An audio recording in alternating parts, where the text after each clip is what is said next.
No sé si esta pregunta la hacemos a veces. ¿Cuándo está indicada la resucitación con fluido? Porque generalmente siempre indicamos fluido, pero ¿cuándo está indicada? Siempre deben cumplirse dos requisitos para hacer carga de fluidos. ¿Existen signos de mala perfusión? Y hay que valorar los potenciales beneficios y riesgos del aporte fluido. Esas son las dos condiciones en que tenemos que pensar. ¿Cuáles serían los disparadores para la administración de fluidos? Relleno capilar enlentecido, fundamental, score de livideces, reducción de la saturación venosa central de oxígeno e incremento del gradiente venoarterial de CO2.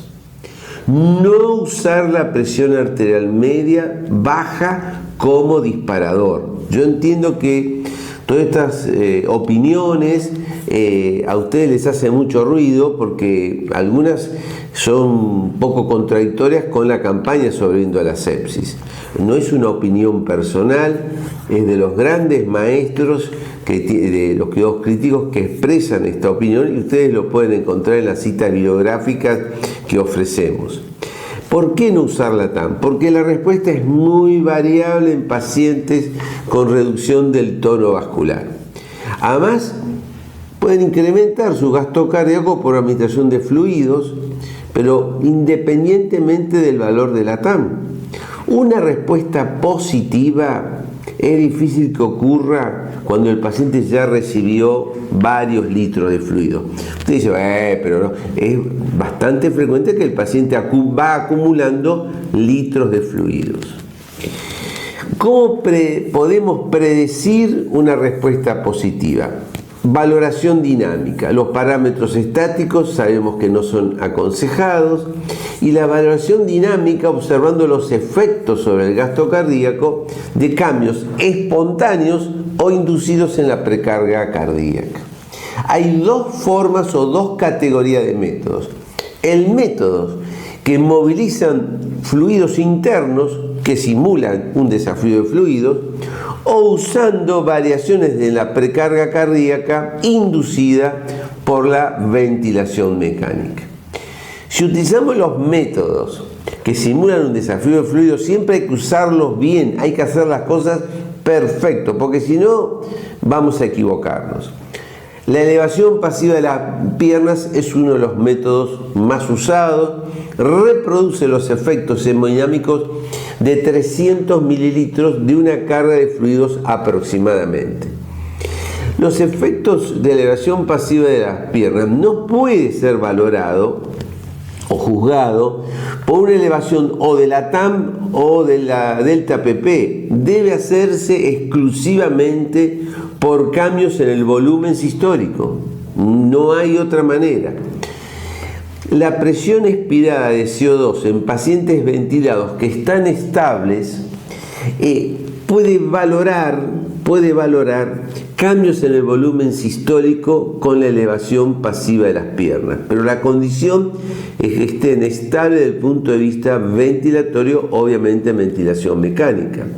El ultrasonido acá es bárbaro, es muy útil para valorar cambios en el volumen sistólico. La medición de los cambios no es muy precisa. El análisis de la onda del contorno de pulso sería el preferible para valorar volumen sistólico. Métodos que utilizan la interacción corazón-pulmón en un paciente en ventilación mecánica.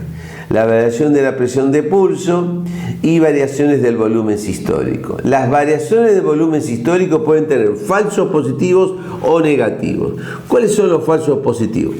Respiración espontánea. Si el paciente tiene drive, no sirve. Arritmia cardíaca, no se puede utilizar. Y falla ventricular derecha, que si no hacemos ultrasonido no nos damos cuenta. No nos damos cuenta. Díganme cómo se dan cuenta, de otra manera redundante, de que esté fallando el BD, que tenga un copo pulmonar agudo. Y los falsos negativos, bajo BT, baja compliance pulmonar y frecuencias respiratorias elevadas. El test de oclusión ventilatoria es decir, ocluir la válvula expiratoria, ¿cuál es el problema que tiene? Y tiene un umbral diagnóstico muy bajo, el 5%. Entonces ahí nos podemos equivocar.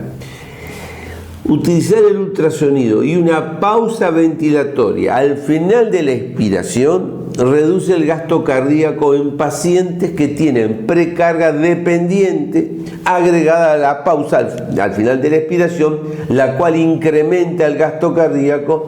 Así, de alguna manera, aumentamos el umbral. Variaciones del tamaño de la vena cava, que es lo que todo el mundo utiliza. Tengamos mucho cuidado. Es cierto que refleja cambios respiratorios en el retorno venoso, en pacientes que tienen respiración espontánea. Obviamente que la predicción diagnóstica de la vena cava superior es superior al de la vena cava inferior, pero con ecografía transtorácica es difícil identificar la vena cava superior. Podemos tener mucha experiencia en eco transtorácico y tener dificultad para hallar la vena cava superior, pero hay que aprender a buscar. Obviamente con transesofágico es muy sencillo, en el nivel bicava vemos las dos cavas, es muy fácil valorarla. Entonces, valorar el tamaño y las variaciones respiratorias de la vena cava, que habitualmente se utiliza, la vena cava inferior, tiene sus limitaciones. Y siempre, si nosotros la usamos, tiene que ir acompañada de otros métodos. Esta es la lectura recomendada.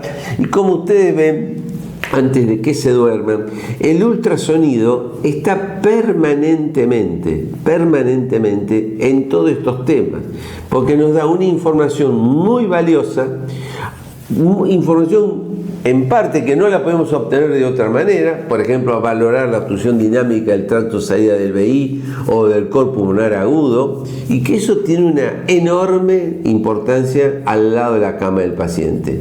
Los cursos nuestros de ultrasonido, ustedes pueden profundizar y ser expertos en este tema.